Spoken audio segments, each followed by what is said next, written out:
Hey, Robert here. What you're about to watch is a video that I edited together out of footage that I made about a year ago and set aside because I realized that the performance right at the beginning that I put at the beginning of the video that you're about to watch is flawed um, and doesn't really articulate the music in the way that I had hoped to. And so I just sort of set everything aside, eventually intending to redo the performance. I never really got around to it, but lately I went back and I looked at some of the discussion that I'd put in, and I thought, some people might find it useful. So what I'm going to do is put this video out with, maybe a little bit of a hacky editing job, but try to say some of the things that I wanted to say about the arrangement of the tune and the way the harmony works and so on. And my plan is to make a new companion video that will hopefully compare the way I want to play it with the way that I actually did play it in what you're about to watch. And the footage that you're about to watch is about a year old. Right now it is January 2024. If I remember right, I made those the clips that the rest of this video comes from in about December of 2022, something like that. So a year or a little more old. And so, watch my channel for the companion video that will come out. It's kind of a good opportunity without me, raking anyone else's playing over the coals. It's a good opportunity for me to show some of the things that I like and don't like about different ways of articulating, phrasing, and this kind of stuff, by comparing, hopefully, good examples of my own playing with less than perfect examples of my own playing. So that's what you can hope to see in the follow-up video that I'm going to make. And for now, just enjoy this one for what it is. There's a lot of good in it. That's why I'm putting it out. But it is not, the playing is not really up to what I was hoping for when I set out to make it. And rather than be a perfectionist about it, I'm just going to put it out there and make an improvement video as a companion. All the best to you. Give me your comments. I'm eager to hear what you think. Thank you.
Hi, I'm Robert, and I want to share with you how I developed a bit of an étude for accordion for myself from Paul Desmond's Take 5.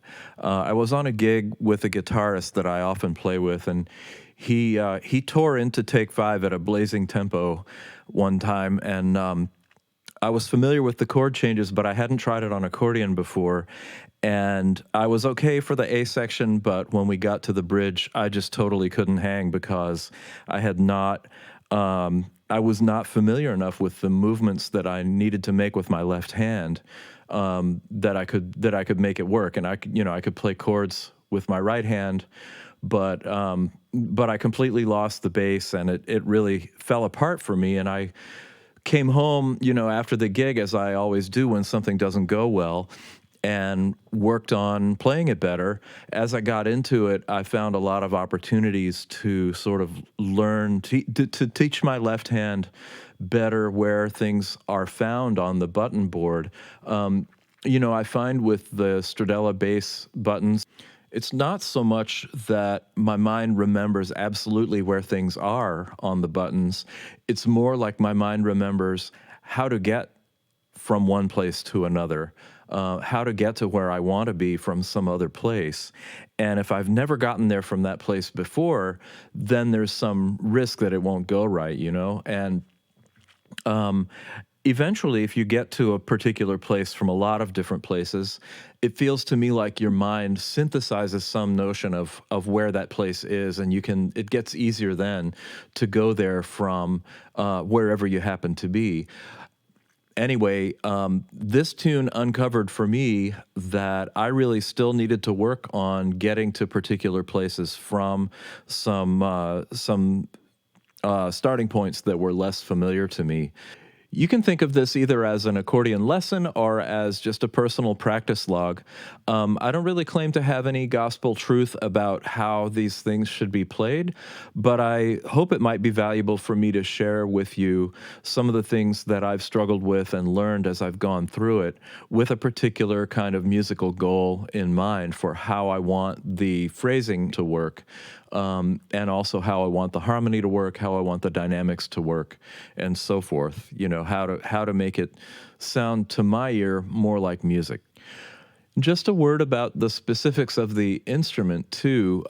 The biggest deal about it is that this is a 120 bass accordion, Stradella accordion, and a lot of folks play smaller instruments like 72 or 96 bass, and a lot of the ideas here can be made to work on those instruments, but probably not in the key that I'm using for this exercise. So take 5 on the record, the Time Out record, Dave Brubeck's record from 1959, is in E-flat minor, and I'm playing it in E-flat minor. I think to make it work on a 72 bass with the fingerings that I'm using and the way the harmony moves in the bass, you would have to play it in probably E minor would be the closest thing, and I'm pretty sure that would work on a 72 bass or 96. On the full 120 bass, it actually works in E flat minor, the original key, in 2 different positions. You can practice it all the way down at the sort of the bottom of the flat end of the Stradella button board, or you can practice it all the way up at the top, the sharps end of the button board. And maybe you would think of it as D sharp minor instead of E flat minor if you played it up at the top end. What you saw in my opening performance was played at the bottom end in E flat minor, and you know, maybe we'll talk about moving it around a little bit. You can sort of put it in the middle if you're willing to settle for minor 7th voicings where I like the pure minor triads. There's an alternate way you can play it using primarily counterbass. I used primarily main bass. I'm not going to go deeply into the alternate counterbass approach in this video. Maybe we'll take that up another time. I want to start by talking about the registrations that I've chosen. I play mainly jazz on accordion, and for that I want the bass section really to be primarily covering bass and accompaniment and not getting too shrill up in the high registers. So I'm using a bass piano registration, which most accordions have. Most Stradella accordions have this bass piano registration, which is the bass reeds and the tenor reeds and the contralto reeds switched in, and no higher reeds, no alto and no soprano reeds. So if you have a 5-reed bass accordion, you want to choose a registration. I would choose a registration that doesn't have the alto and soprano reeds in it. And on the right-hand side, the piano side, I've chosen bassoon, and you may have noticed in my opening performance that that the tone of the notes, the register I'm playing is really low, and it's very kind of growly sound, you know. And I really enjoy that growly tone that the bassoon has in the low part of its range. And you can experiment with moving this étude up an octave and play it kind of in the middle. Sounds good there. It's just not what I happen to do. Either way is good, and it's probably good to practice it in both octaves. You can use a bigger, richer registration, and a lot of people sort of default to a bigger, richer registration with more reeds. But I think for jazz, where you're really concentrating on playing with a sense of lightness, you want to create what I would call a kind of effortless sound. It takes a lot of effort to play that way, to play in a way that sounds effortless to me. But the effort is spent in practicing. It's not physical effort of playing the instrument. It's in learning to control the articulation that you play with, and we'll get into that further. But if you want to play with this effortless sound, I really like the single reed registrations, because then you really don't have a lot of distracting tonal stuff going on, nothing shrill. Sometimes you can use organ, so like a piccolo reed and the bassoon together, and that can sound pretty good. It articulates nicely, and you get good separation between the notes.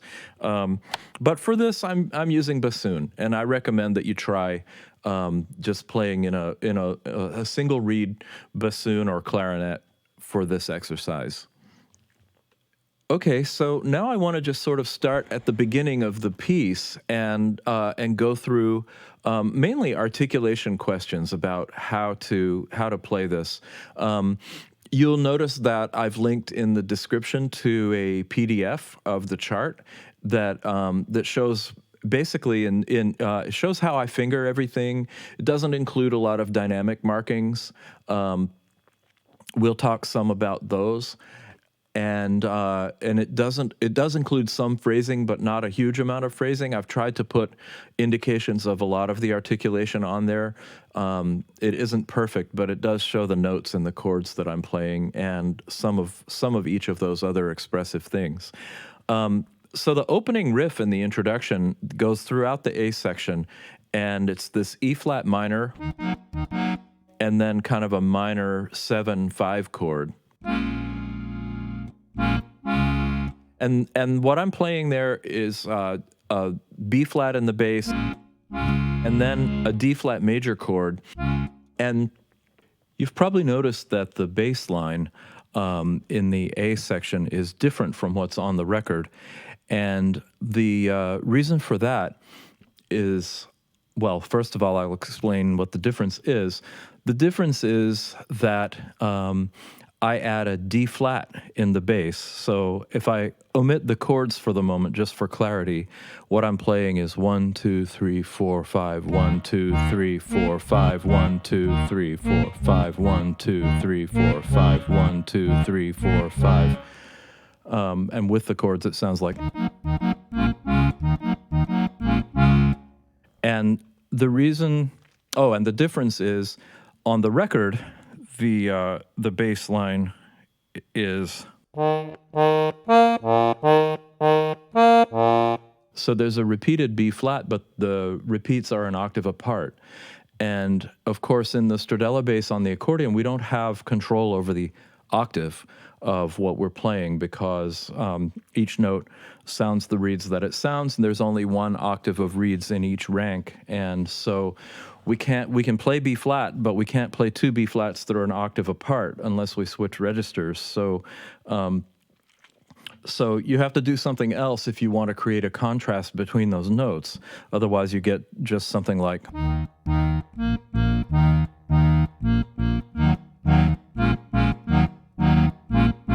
And that's okay, but it's not. I would like more of a contrast between those notes, and so I put the D flat in place of one of the B flats because it leads nicely into the back into the E flat. So the way I articulate this is, and it's important for those initial things to be light. I don't like to hear it like.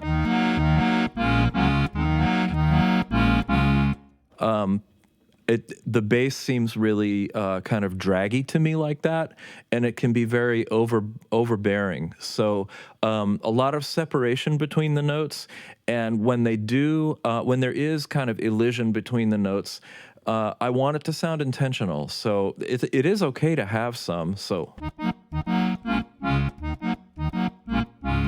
you'll notice that on the last beat of the bar, beats 4 and 5, I'm playing a short note and a long note. And that long one kind of leads into the next bar.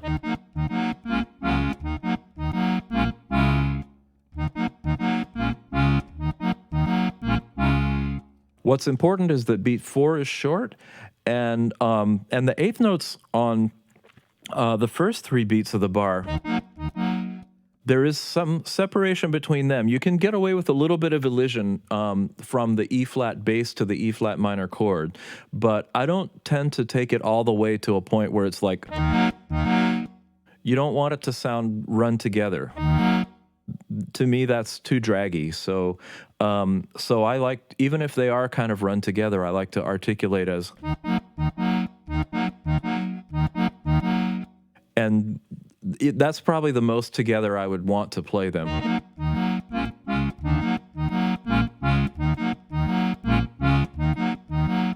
So I recommend practicing that with real attention to the articulation. And, you know, for fingering, starting point is on the chart. I'm using 3 on the E flat in the bass, and then 2 on the E flat minor chord. And then I move 2 to the B flat, and I play simultaneously with 4 on the D flat major chord. And then I move to 4 on the D flat bass note and put 3 on the D flat major chord. So that's a little bit of a tricky move at first before you get used to it. But that's what I've found seems to be the most efficient thing that I can come up with to play that little figure.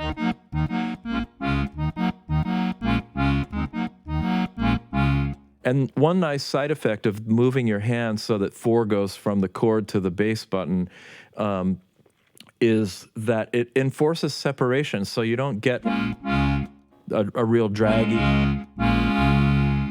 You know, I could put 5/4 on the second part of that on beat 5, 5 on the D flat button, and 4 on the chord button if I wanted to run them together.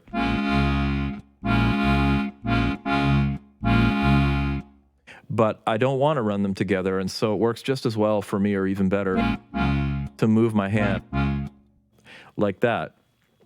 So let's look at the articulation in the treble in the introduction. After 4 bars, it comes in with the vamp that's similar to what's on the record. 1, 2, 3, 4, 5. 1, 2, 3, 4, 5. 1, 2, 3, 4, 5.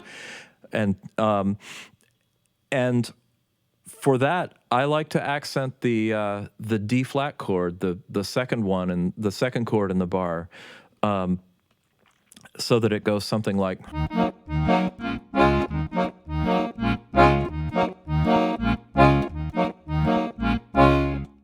And you can hear there's a little push on the D flat chord.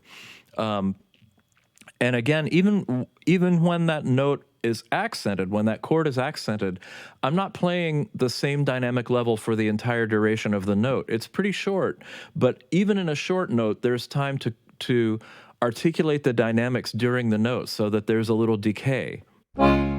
Starts out loud and gets soft. And if I try to do it the other way, where it's steady dynamics, I don't know if I can even bring myself to do it, but let's try. I don't think it sounds as good.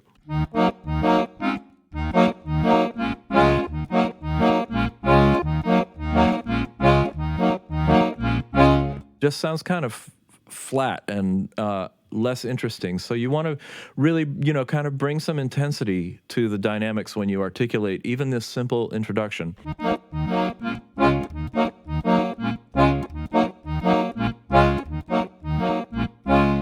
And you can practice that over and over again, and practice trying to build a little bit of mystery into it. It sounds a little bit like, there's a build happening.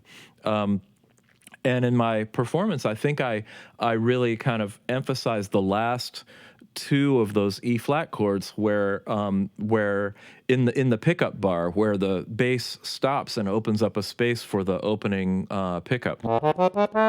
So the pickup stands by itself at that point, and the intro dynamics kind of build to that. And I'm spending a lot of time on this because I think the dynamics and articulation are important. Record yourself and listen to what you're doing, and practice really exaggerating the dynamics.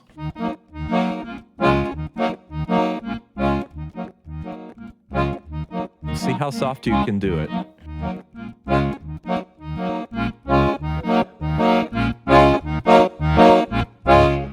So it's good to practice exaggerating those. I noticed when I recorded myself for this performance and listened back, I'm okay with the performance. It's never going to be perfect, and I went ahead and used it. But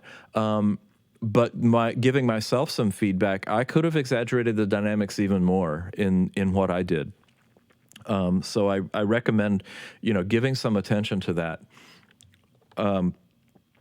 Now moving on to articulation, I've talked already about separation of notes, and I do hear a lot of folks play in a way that's too consistently legato on the accordion, and part of how especially French accordionists that I appreciate create a feeling of effortlessness and a lightness in the playing, and also great jazz accordionists like Frank Morocco.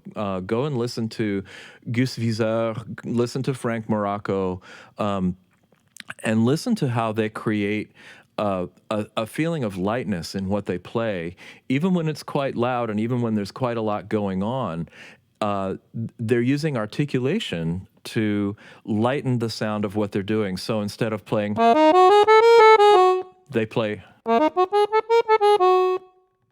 or some separation between the notes. And you can add slurs in there, and I often do with this lick.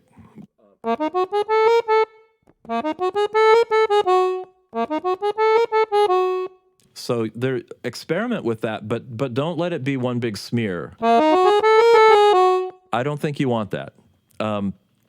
So listen to the articulation that you're using and make sure that you're making conscious choices about it, so that you can really create the sound that you want. One great recommendation that I got from Jacques Monnet at CNIMA, the Centre National et International d'Accordion et de la Musique, or something like that. I'm not sure I remember what it stands for, but CNIMA. I went to their workshop in New Orleans last spring, and they really concentrate on sound production and articulation. One of the great pieces of advice I got is when there's a technically challenging passage that I'm having trouble really nailing and getting inside my hands so that I can play it correctly every time, they recommended that I practice 4 different types of articulations with that passage. No matter how I intend to articulate it finally in my performance, they recommend that I master it with all 4 articulations, and that'll really deepen the mastery of it that I have overall. So one articulation is what I just played, legato.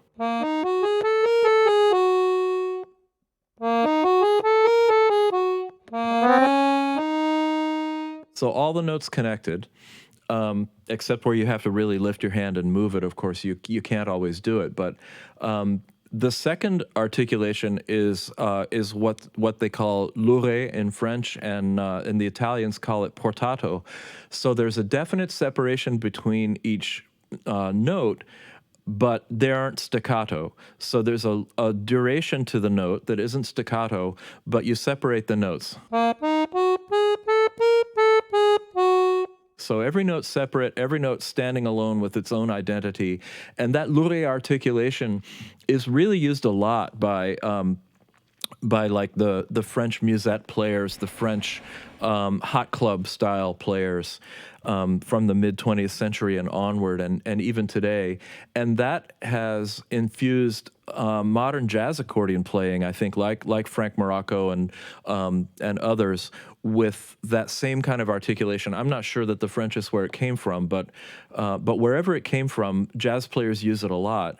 And and going more to an extreme separation, there are two types of staccato that we learned in New Orleans from Jacques Monnet and Nathalie Bouchek's, who are the directors of that accordion school. The two types of staccato are what they call an aggressive staccato that comes mainly from an arm motion. And it's hard to be accurate because you're coming from a distance, but it's possible, and it's worth practicing this. And you're pivoting at the elbow and shoulder to make this happen. So your whole hand is moving toward and away from the keyboard.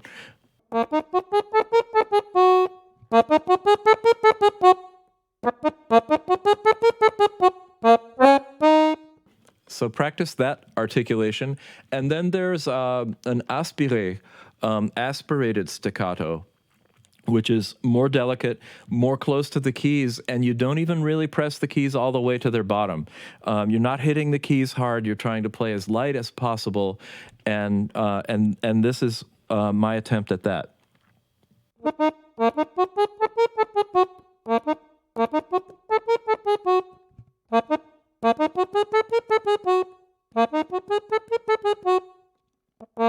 And you can always slow it way down. So your hand never really loses contact with the keyboard in this style of playing.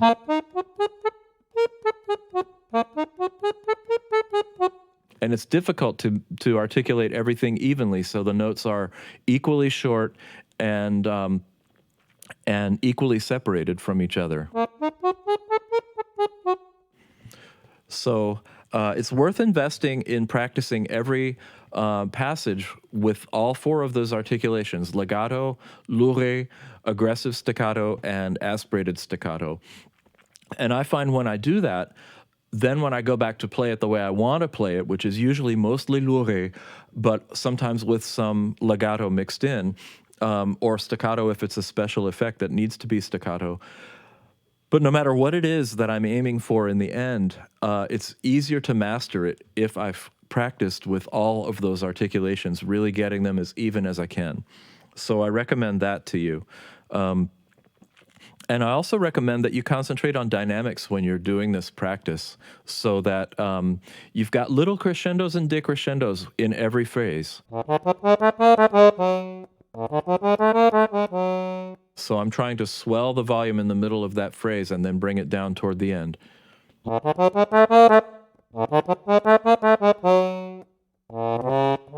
Especially that last note, and then that's got a crescendo built into it.